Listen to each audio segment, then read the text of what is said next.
नमस्कार, मैं अजय कुमार शर्मा और आप देख रहे हैं नगरी मीडिया। दरअसल अभी मैं मौजूद हूँ शहीद स्मारक पर और सीएचओ काफ़ी संख्या में आए हैं और अपनी मांग को सरकार के सामने रख रहे हैं। दरअसल 2022 की अगर बात की जाए, जो नियुक्ति हुई थी उसको बात की जाए, तो 2022 से लेके अभी तक जो लगातार ये सब संविदा पे लगे हुए हैं और सरकार ने जब परिवर्तन हुआ सरकार में, तो परिवर्तन के दौरान 2 साल की छूट देते, यानी कि 3 साल में सभी को नियुक्त कर देने का वादा किया था। यानी कि संविधान में की अगर बात की जाए, संवैधानिक तौर पर और विधानसभा के अंदर ये बात की जाए कि विधानसभा में इस मुद्दे को उठाया गया था कि 3 साल के अंदर इसे कर दिया जाएगा। उन सभी मुद्दों को मद्देनजर रखते हुए सभी आज मांग कर रहे हैं कि जो आपने बोला था कि सरकार ने, यानी बीजेपी सरकार ने बोला था कि 3 साल में कर दिया जाएगा, नहीं 2 साल की छूट दी जाएगी। उन सभी को परमानेंट वाली मांग को, मुद्दे को लेके ये सभी बैठे हैं और आज बात करते हैं। राकेश गुर्जर जी हमारे साथ मौजूद है, उनसे बातचीत करते हैं। जी, आखिरकार जो मामला है पूरा है क्या? देखो सर, चिकित्सा विभाग में एनएचएम में 10,000 के लगभग उप स्वास्थ्य केंद्र पर सामुदायिक स्वास्थ्य अधिकारी सेवाएं दे रहे हैं, लेकिन पिछले 4 वर्षों से नियमित का पद सृजन नहीं किया गया। इस मांग को लेकर और अपने भविष्य को अंधकार में देखते हुए आज सामुदायिक स्वास्थ्य अधिकारियों ने यहाँ डेरा डाला है। काफ़ी बार हमने पूर्व में सरकार से, विभाग से बार बार वार्ता की, ज्ञापन दिया, लेकिन सरकार ने कोई सुनवाई नहीं की। इसके बाद पहले हमने 7 दिन पहले सरकार को अल्टीमेटम दिया था कि सरकार हमारी मांगे सुने, हमसे वार्ता करे तो हम किसी प्रकार का आंदोलन नहीं करेंगे। उसके बावजूद सरकार ने हमसे कोई वार्ता नहीं की। उसके संबंध में आज 4 सालों से अपने भविष्य को लेकर अंधकार को देखते हुए आज इतना आक्रोश है कि आज आप देख रहे हो जनसमूह उमड़ पड़ा है। तो हम चाहते हैं कि हमारा भविष्य फिक्स हो, हमें नियमित का पद सृजन किया जाए, क्योंकि काम हम नियमित के समान कर रहे हैं, तो हमें अलग अलग क्यों रखा जा रहा है, भेदभाव क्यों किया जा रहा है। तो हम चाहते हैं एक नियमित का पद सृजन हो और हमें कैडर निर्माण करके परमानेंट किया जाए। और दूसरी हमारी सबसे बड़ी मांग है कि 3 वर्ष एनएचएम में सेवा देने पर एक्सपीरियंस या लॉयल्टी बोनस मिलता है 10% का। अन्य राज्यों में मिल रहा है, लेकिन राजस्थान में पिछले 3 साल से नहीं दिया जा रहा है, क्योंकि हमारे किसी प्रकार का संविदा कर्मी 8वां वेतन या 7वां वेतन इस प्रकार की सुविधा नहीं है। हमारा यही है कि एक्सपीरियंस बोनस उसकी तरफ 10% मिलता है, हम उसकी मांग कर रहे हैं, हमें 10% बोनस दिया जाए। तीसरी हमारी मांग है कि 10 से 15 सीएचओ इस दौरान हमारे दुर्घटना में या अन्य बीमारियों से ग्रसित होकर खत्म हो गए, लेकिन सरकार की तरफ से 1 रुपये का भी कोई किसी प्रकार का हमें फायदा नहीं है।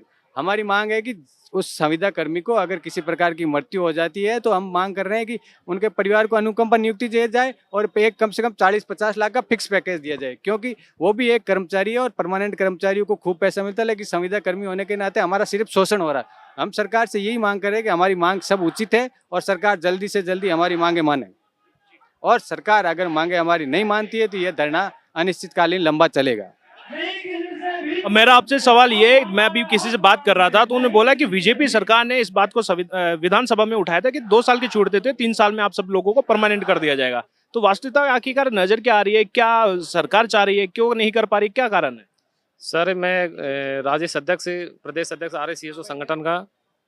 मैं आपसे और सरकार से ये कहना चाह रहा हूँ कि सरकार की मंशा अभी साफ नहीं है। उन्होंने आदेश निकाले हैं, लेकिन अभी तक जैसे पहले वाले कर्मचारी हैं 2020 से पहले लगे, वो संविदा पे लगे हुए थे, तो उनको सरकार एक नियम लेके आई 2022 में। उसमें 5 साल में परमानेंट करने के लिए बोला गया था, और पिछले जो पहले के कर्मचारी हैं उनको 3 साल की 1 साल काउंट करके 9 साल होने के बाद में 3 साल वो और 2 साल की छूट करने के बाद में उनको परमानेंट किया जाना था। उनसे हमारा कोई मतलब नहीं है, लेकिन हमारी ज्वाइनिंग 2022 रूल, जो संविदा रूल बनाया गवर्नमेंट ने, उसमें ज्वाइनिंग हुई है हमारी, और उस ज्वाइनिंग के तहत आज हमको 4 साल हो गए। और 4 साल होने के बाद में अभी हमारा जो गवर्नमेंट के द्वारा स्क्रीनिंग की जा रही है, जो अन्य कर्मचारियों को, एनएचएम कर्मचारियों को परमानेंट करने के लिए, उसमें हमारा नाम नहीं है, क्योंकि हमको गवर्नमेंट ने एक धोखा देकर दोबारा हमारी 2022 27 मार्च 2022 की ज्वाइनिंग के बाद में दोबारा ज्वाइनिंग कराई इसी रूल में। सेम उसी जो रूल में सभी कर्मचारियों को अडॉप्ट किया है, अन्य एनएचएम कर्मचारियों को, उनके साथ साथ हमारी, क्योंकि हमारी ज्वाइनिंग तो हम पहले 2022 में हो चुकी थी। वो सेम रूल में 2022 में रूल में आप ये हमारा आदेश भी देख सकते हो, इसमें स्पष्ट लिखा हुआ है, ये 27/3/2022 की ज्वाइनिंग है, और सेम सभी संविदा रूल, सीएसआर रूल के 2022 के तहत ही ज्वाइनिंग दी गई थी। लेकिन गवर्नमेंट ने हमको बहकावे में लेके 1 साल के बाद में, 1 साल क्या उसमें भी जैसे वित्तीय वर्ष के हिसाब से हमको ज्वाइनिंग दी थी मार्च में, और मार्च में अगर वो 23 को दे देते तो भी हमको अभी 3 साल हो जाती, लेकिन उन्होंने मार्च के बाद में ज्वाइनिंग देके, क्योंकि पता नहीं किसी आईएएस अधिकारी का ये हाथ है इसमें, जिन्होंने ज्ञान लगाकर हमको 2-3 महीने जो भी अप्रैल से लेके और अक्टूबर तक हमारे, जबकि ज्वाइनिंग हमारी सबकी एक साथ हुई थी, लेकिन अलग अलग जिलों में आदेश निकाले दोबारा अप्रैल 2023 से और अक्टूबर 2023 तक, और सभी जिलों में अलग अलग पोस्ट ज्वाइनिंग दी गई दोबारा। इस वजह से हम इस लाभ से वंचित हो रहे हैं। अब मैं गवर्नमेंट से यही निवेदन करना चाहता हूं कि हमको हमारी मूल ज्वाइनिंग 2022 27 मार्च 2022 मानकर हमको जो वर्तमान में एनएचएम कर्मचारियों को और संविदा कर्मचारियों को परमानेंट करने की मुहिम चल रही है, उसमें हमको 2 साल की छूट देकर परमानेंट किया जाए, हमारी यही विनती है बस। अब आपने अपनी सरकार तक बात पहुंचाने की कोशिश की है, कर रहे हैं, लेकिन अगर सरकार आपकी बात को नहीं सुनती है या फिर नकार देती है तो आगे क्या क्या रुख रहेगा? अगर सरकार हमारी बात को नहीं सुनती है तो ये सारे सीएचओ यहीं रहेंगे जब तक हमारी मांग नहीं पूरी होगी। हम सरकार को खुलेआम कहना चाह रहे हैं कि हमको हमारी मेन ज्वाइनिंग 27 मार्च 2022 मानकर हमको स्क्रीनिंग में शामिल करें और हमको परमानेंट करें, तभी हम यहाँ से उठेंगे। जी, लगातार जो संविदा वाला मामला है इसका काफी विरोध किया जा रहा है। किस तरह आप देखते हैं और किन किन समस्याओं से संविदा जो कर्मी है उनको गुजरना पड़ता है? देखिए, हम आज इतनी संख्या में हम लोग यहाँ एकत्रित हुए हैं और हमारे अंदर इतना आक्रोश है, मैं आपको बता नहीं सकता। ये जो लोग आए हैं ना, दूर दराज के गाँव से आए, बहुत दूर दूर से लोग आए हैं। संविदा का दंश मैं आपको बताना चाहता हूँ सर, लोग इतने परेशान हैं। गांव गांव में हम लोग राज्य सरकार की योजनाओं को जन जन तक पहुंचाने में हम लोगों ने कोई कसर नहीं छोड़ी। हमने इतना प्रयास किया, हम लोग आज भी जन कल्याणकारी योजना जो सरकार की है उसको हम लगातार पहुंचा रहे हैं। लेकिन सरकार अगर हमारी तरफ ना देखे, सरकार हमारी ना सुने, तो फिर दिल में दुख होता है।